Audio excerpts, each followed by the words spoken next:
किसी शायर ने कहा, बहुत सुंदर शायरी कही किसी ने, एक भक्त ने, दिल लगी में दिल गया,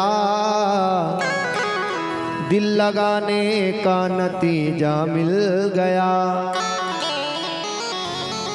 मैं तो इसलिए रोता हूं कि मेरा दिल गया, पर ए जमाने वालों तुम क्यों हंसते हो, तुम्हें क्या मिल गया। तो बंधुओं, कल भगवान की कथा में आपने और हमने सभी ने भगवान नंद नंदन ठाकुर श्री कृष्ण भगवान का धूमधाम से जन्म उत्सव मनाया और सभी ने नृत्य करके भगवान को खूब बधाइयां दी। लाला जन्म सुन आई यशोदा मैया, दे दे बधाई। सबने खूब बधाइयां बांटी और खूब आनंद आया। भगवान की कृपा आप सभी पर बनी रहे।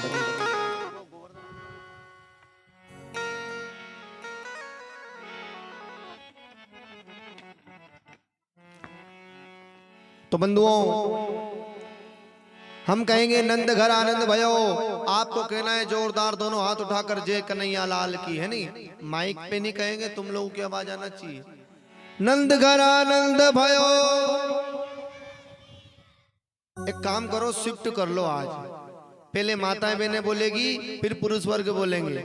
जो आज जीत गया नहीं वो जीवन भर जीतेगा ही सही, उनकी जीत रहेगी। पहले माताएं बोले फिर पुरुष वर्ग। पुरुष वर्ग अभी मत बोलना। नंद घर आनंद भयो। हमारी नाक मत कटवा दीजिए। घोड़ा दीना नंद घर आनंद भयो। 2 नंबर आगे है पुरुष वर्ग। आज माताएं बहनें हार गई। अच्छा, एक और बात, जबकि भक्ति माताएं बहनों में ज्यादा बताई गई है। भगवान की जो भक्ति है मार साहब, माताएं बहनों में ज्यादा है। कैसे? कि दूध गयो चाया में, जो दूध निकलता है रोज, दूध गयो चाया में। चाया मतलब चाय बन के पी गए, और बखेड़ा पड़ गया भाया में। भाई भाई में नहीं बन रही, भाई भाई में लड़ाई होती है, और भक्ति रह गई बाया में। भक्ति माताएं बहनों में ज्यादा है, लेकिन आज तो हार गई माताएं बहनें पुरुष वर्ग के आगे। उछावती वाले जो भक्त हैं आज 2 नंबर आगे हैं उनका। तो बंधुओं, जैसे ही कल भगवान की कथा में आपने सुना कि वसुदेव और देवकी के यहाँ भगवान ने अष्टम गर्भ के रूप में अवतार लिया। भगवान प्रगटे आज भगवान कृष्ण कन्हैया लाल को वसुदेव जी महाराज डलिया में बिठाकर जब आगे बढ़ने लगे, तो पहले तो वसुदेव जी महाराज के मन में एक शंका हुई। शंका क्या हुई, आप सभी विचार करना। शंका ये हुई कि भैया पहरेदार जाग रहे हैं, जेल के दरवाजे बंद है, ताले लग रहे हैं, और मुझे यहां से कौन निकलने देगा। तब भगवान कहते हैं कि वसुदेव, जब तक व्यक्ति मेरी माया के पीछे पड़ता है तो वो उलझता जाता है, और जब इंसान मुझे स्पर्श कर लेता है यानी कि मुझे पकड़ लेता है, तो ये मेरी जो माया है इसकी बेड़ियां अपने आप टूट जाती है। माया की बेड़ियां अपने आप टूट जाती है ना। तो वसुदेव जी महाराज ने जैसे ही भगवान को स्पर्श किया, तो जो वसुदेव जी महाराज के शरीर में जो बेड़ियां डली हुई थी वो चटाचट टूट गई। क्यों? क्योंकि ये बेड़ियां माया की थी, और माया के पति कौन है? भगवान नारायण, वो तो पति है। अब पति के सामने पत्नी की कैसे चलेगी? तो महाराज आज बेड़ियां टूट गई, ताले टूट गए, दरवाजे स्वतः ही खुल गए, और पहरेदार जाग रहे थे वो भी सो गए। आज सभी पहरेदार के बीच में से वसुदेव जी महाराज भगवान कृष्ण कन्हैया को लेकर मथुरा नगरी से जैसे ही बाहर आए तो अच्छा एक और बात बताना, कथा में कल कौन कौन आए थे? ईमानदारी से सभी आए थे ना? कल जब तक भगवान का जन्म नहीं हुआ, भगवान के जन्म की कथा में हमने प्रवेश नहीं किया, तब तक तो बिल्कुल धूप निकल रही थी। और जैसे ही भगवान का जन्म हुआ, भगवान यहाँ आए और हवा डंडूस चलने लगे, है ना? खूब बरसात जैसा माहौल हो गया था कल। तो ऐसा का ऐसा ही माहौल और इससे भी ज्यादा भयंकर माहौल मथुरा में था उस समय। हम तो इतने से ही थर थर कांपने लगे, घबराने लगे। तो फिर यूं बताओ वसुदेव का क्या हुआ होगा? आज बंधुओं, वसुदेव जी महाराज जय हो, जय हो, पधारो। जैसे ही वसुदेव जी महाराज भगवान को लेकर मथुरा नगरी से बाहर आए, बाहर आने के पश्चात जैसे ही यमुना में पहुंचने वाले थे, यमुना नदी को प्रवेश करने वाले थे, तब यमुना ने सोचा कि ये मेरे पतिदेव यहीं से निकल रहे हैं। कौन? भगवान कृष्ण। मेरे पति मुझ में से ही निकल रहे हैं, और अगर मेरे पति तीन लोक के नाथ हैं, और अगर ये मेरे में से निकल रहे हैं और मेरे में से निकल रहे हैं, और फिर भी मैं अगर इनके चरणों को स्पर्श नहीं कर पाई, तो फिर मेरा बहुत, मैं अभाग्यशाली हूं, फिर भाग्यशाली नहीं हूं। तो जोरदार जल की वृष्टि होने लगी, बादल गड़गड़ाहट करने लगे, जोर जोर से हवाएं चलने लगी, पानी की बूंदें गिरने लगी बड़ी बड़ी, और खूब वसुदेव जी महाराज भी थोड़े से भयभीत हो गए। अब आगे जैसे यमुना में प्रवेश किया, अच्छा श्री राम जय राम, श्री राम जय राम, हाँ, जैसे यमुना मैया में प्रवेश किया तो यमुना उफान पर आने लगी, यमुना नदी पूर आने लगी। अब जैसे ही यमुना मैया पूर आने लगी, घुटने घुटने तक जल आया, तो वसुदेव जी महाराज ने कहा कि जब तक घुटने घुटने तक जल है, और तो और सीने तक भी जल आ जाएगा तो भी मैं इस छोरे को नहीं छोड़ूंगा, और कहीं मुंह में पानी भराने लगेगा तो फिर जान बची लाखों पाया। कहीं अगर मुंह तक पानी आया तो फिर यो छोरो जाने या डलिया जाने, अपन तो अपनी जान बचाकर भाग जाएंगे। आज बंधुओं यमुना मैया उफान पर आने लगी, सीने तक जल आने लगा, तो भगवान समझ गए कि वसुदेव जी महाराज के अगर मुंह में पानी घुसने लगा तो मुझे यमुना ये तुझ में ही फेंक देंगे फिर, क्योंकि लोग आजकल के ऐसे हैं कि अपनी जान बची बहुत है, भाग जाओ। आज यमुना में से वसुदेव जी महाराज भगवान कृष्ण कन्हैया को लेकर निकल रहे हैं, और शेषनाग भगवान भी आ गए। शेषनाग ने डलिया के ऊपर, भगवान के ऊपर छत्र छाया कर दी, एक बूंद जल की भी भगवान कन्हैया के ऊपर नहीं आई।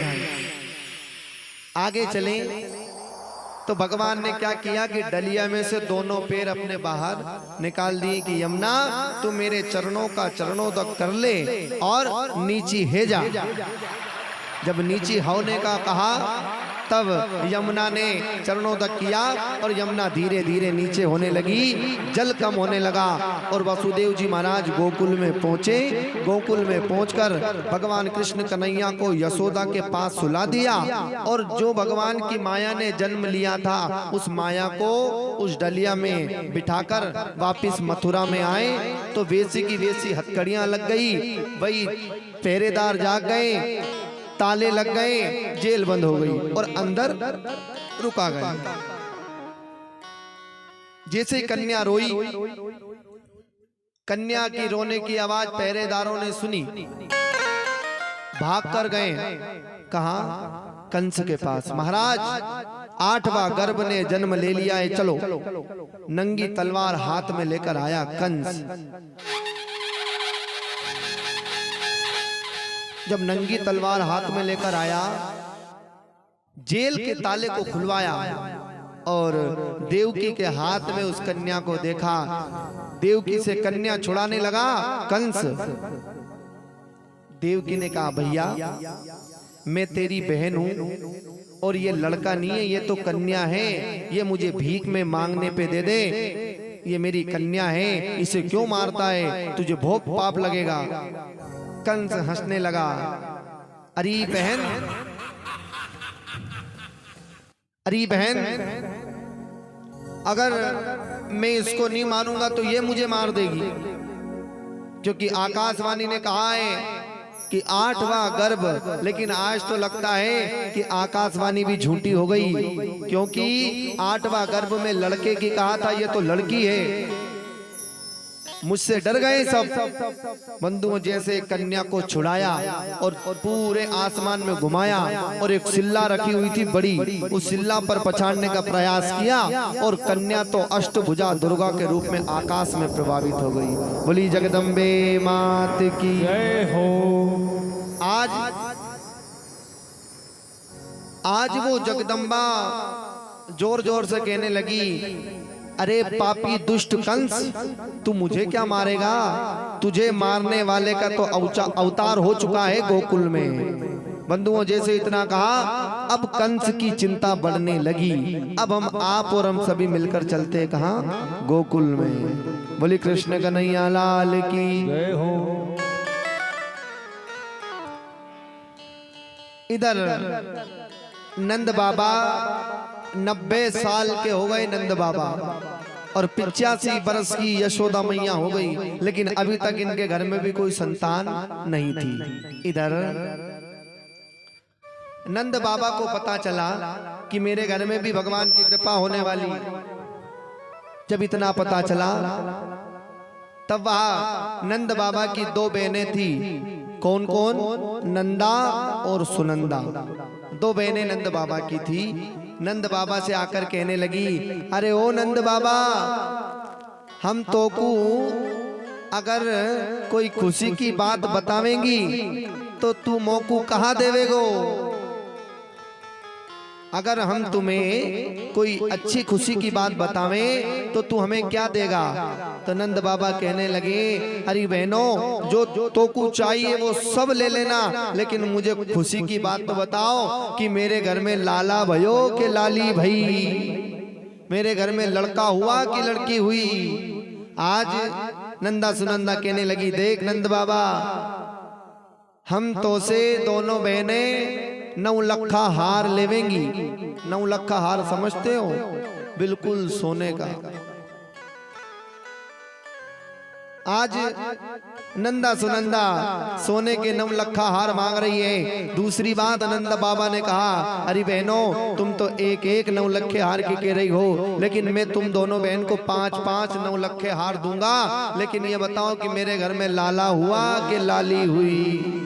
नंदा सुनंदा ने कहा, नंद बाबा, नेक सबर रख, नेक ठंड रख, हम तो कुछ सूचना जरूर देवेंगे। इतने में नंद बाबा ने विचार किया कि मैं नारायण नारायण की माला फेर लूं, जब तक भगवान का नाम ले लूं तो भगवान अच्छी कृपा करेंगे हमारे घर में। तो वो नारायण नारायण की माला फेरते हुए और यमुना में स्नान करने जा रहे थे। कौन? नंद बाबा। अब जैसे यमुना में जा रहे थे तो किसी गोप ग्वाल ने बीच में पूछ लिया, अरे नंद बाबा, तुम्हारे घर में कहा भयो, लाला भई कि लाली भई? बंधुओं इतना कहा तो नारायण नारायण की माला फेर रहे थे। नंद बाबा ने कहा कि अभी तो भयो ना, आगे की पतो ना, यानी कि अभी तो हुआ नहीं और आगे की पता नहीं। तो अभी तो भयो ना है और आगे की पतो ना है। अब नारायण नारायण कहना भूल गए और खुशी की बात ऐसी हो गई कि नारायण नाम की जगह अभी तो भयो ना है, आगे की पतो ना है, एक कंठी का पारा खिसका दे। अभी तो भयो ना है, आगे की पतो ना है, एक कंठी का पारा खिसका दे। तो बंधुओं, अब जैसे ही यमुना में स्नान करने गए, एक डुबकी लगाए और ऊपर आए कि अभी तो भयो ना है, आगे की पतो ना है, फिर पानी में डूब जाए, फिर ऊपर आए कि अभी तो भयो ना है, आगे की पतो ना है। इस प्रकार 108 डुबकी लगाई और जैसे ही घर में आए, इतने में नंदा और सुनंदा थाली बजाने लगी घर के द्वार पर। जब थाली बजाई,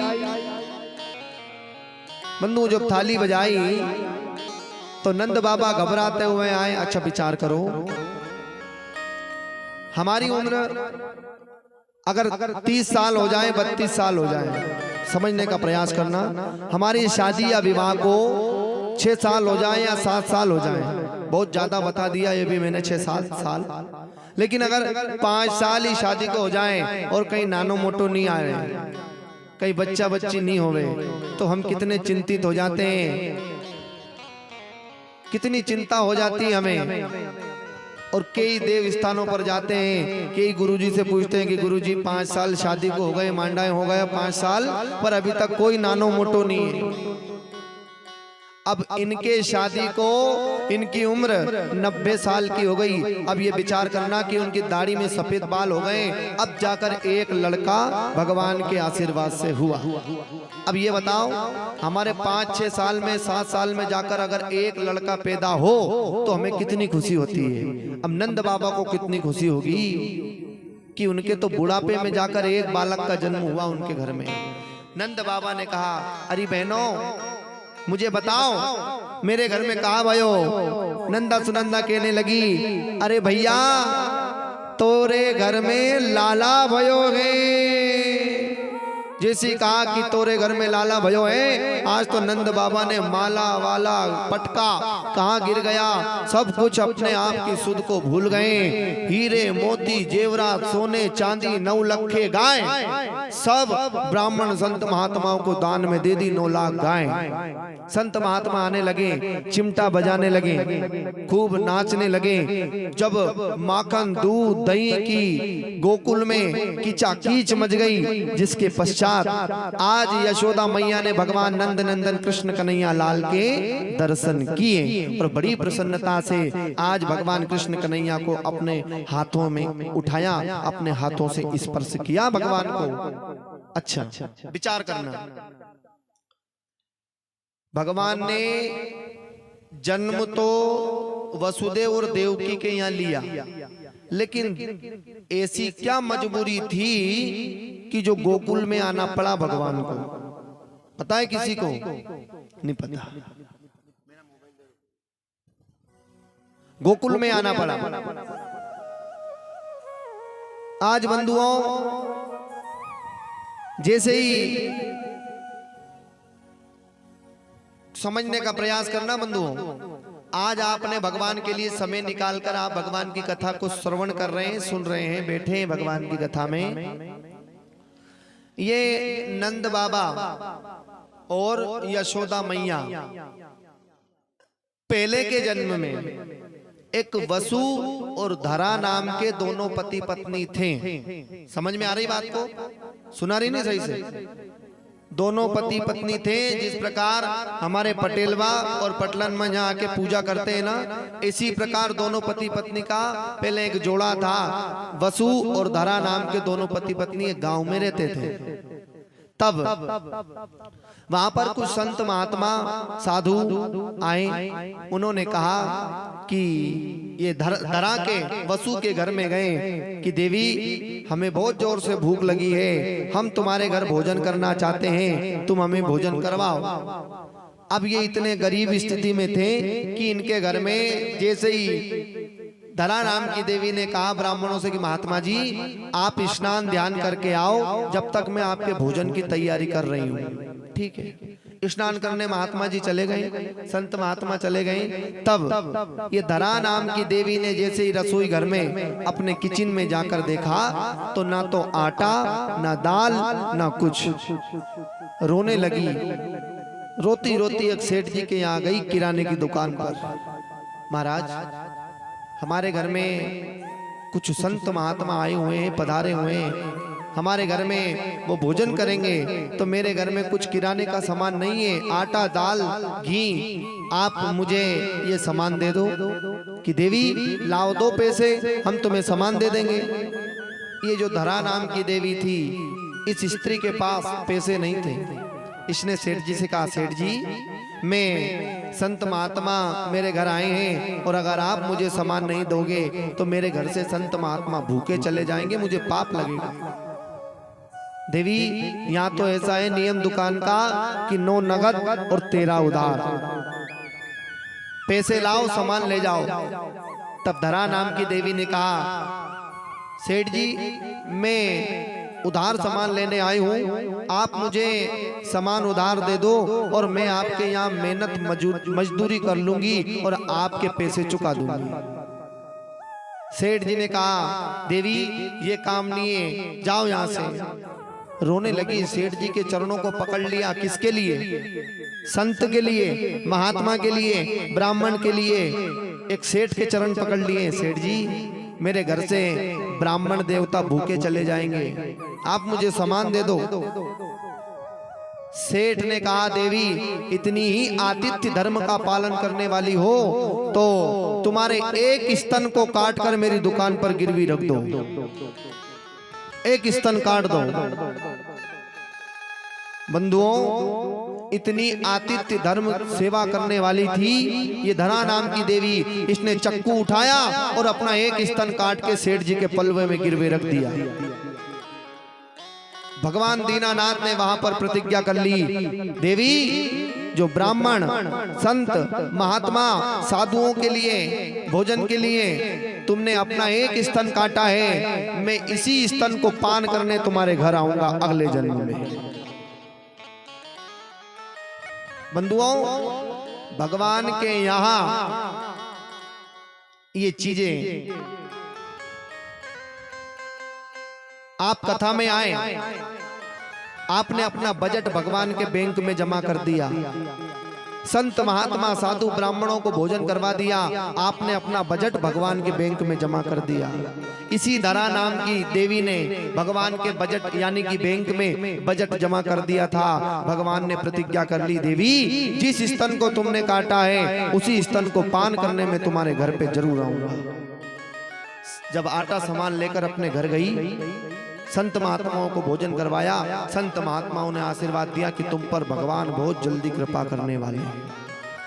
भगवान के भजन करते रहे। आज वही वसु और धरा दोनों पति पत्नी का अगला जन्म हुआ नंद और यशोदा के रूप में। और वही भगवान ने जो प्रतिज्ञा करी थी वही नारायण का अवतार भगवान कृष्ण के रूप में मथुरा में जन्म लिया और गोकुल में चले गए दूध पीने, क्योंकि भगवान को वादा निभाना था। आज भगवान ने देवकी के यहाँ जन्म लिया और दूध पीने कहाँ आ गए? गोकुल।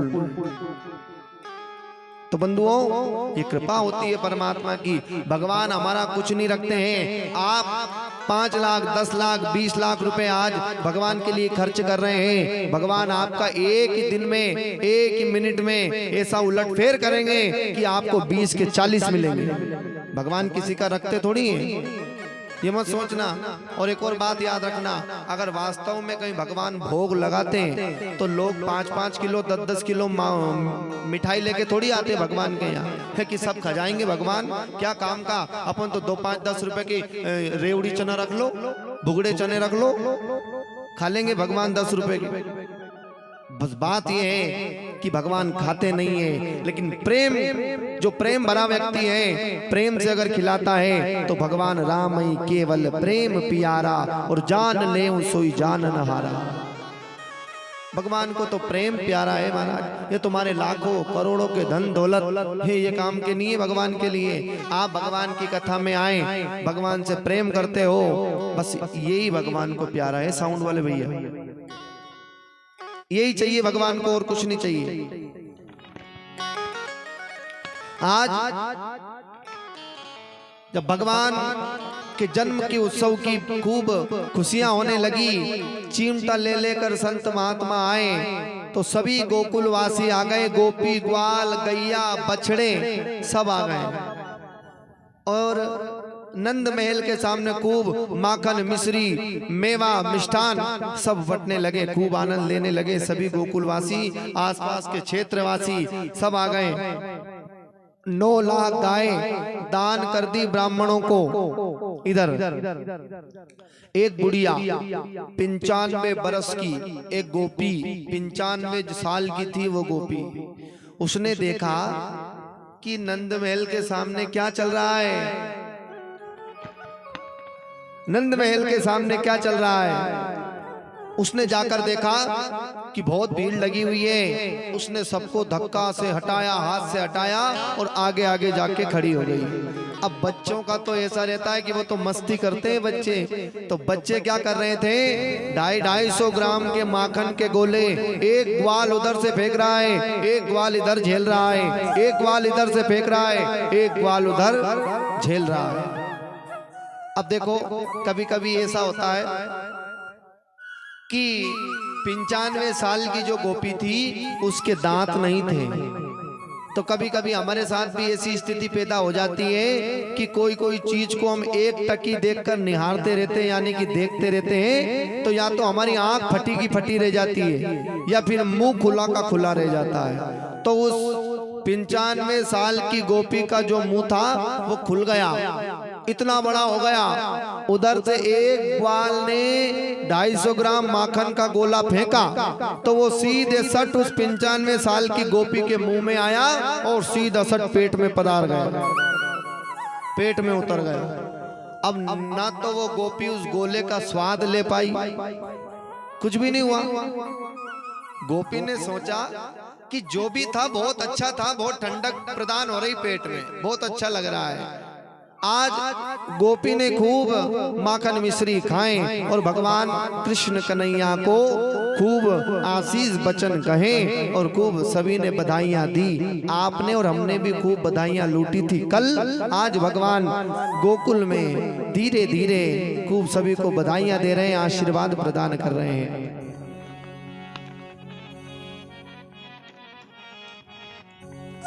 और जितनी भी गोपियां थी वो भगवान कृष्ण कन्हैया के पास गई और कृष्ण कन्हैया लाल से कहने लगी, यशोदा से कहने लगी, हे यशोदा, अरे जुग जुग जीवेरी यशोदा मैया तेरो ललना, जुग जुग जीवेरी यशोदा मैया तेरो ललना, ओ जुग जुग जीवेरी यशोदा मैया तेरो ललना, जुग जुग जीवेरी यशोदा मैया तेरो ललना, ओ तेरो ललना यशोदा तेरो ललना, तेरो ललना यशोदा तेरो ललना, ओ तेरो ललना यशोदा तेरो ललना, तेरो ललना यशोदा तेरो ललना, ये जुग जुग जीवेरी यशोदा मैया तेरो ललना, जुग जुग जीवेरी यशोदा मैया तेरो ललना।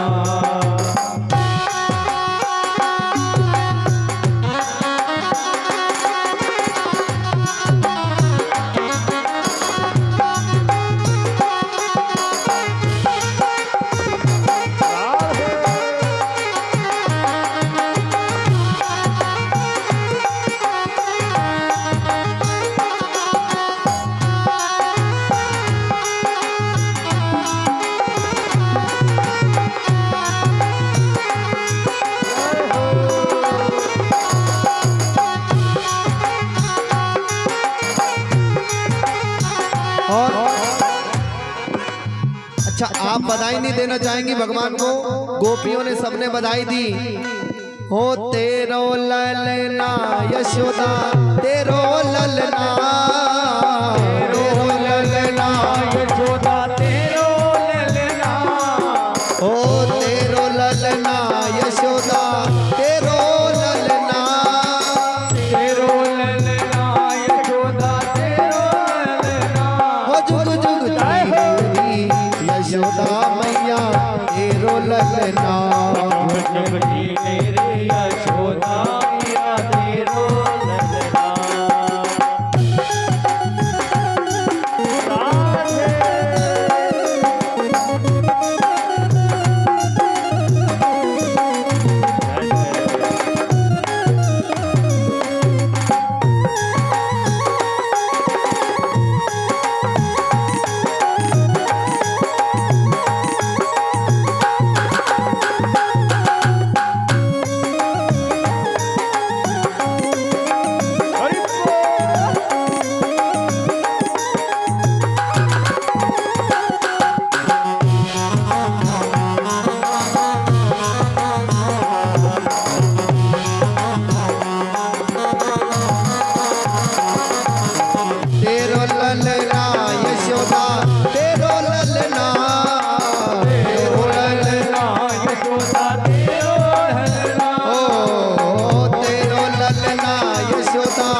ना को वो हो जाए निहाल, जो भी देखेगा ना को वो हो जाए निहाल। ओ काली टीकी कर दे मैया पाले मेरा रहना, जुग जुग जी मेरी यशोदा मैया तेरो ललना, ओ तेरो ललना यशोदा तेरो ललना, तेरो ललना यशोदा तेरो ललना, ओ तेरो ललना यशोदा तेरो ललना, तेरो ललना यशोदा तेरो ललना।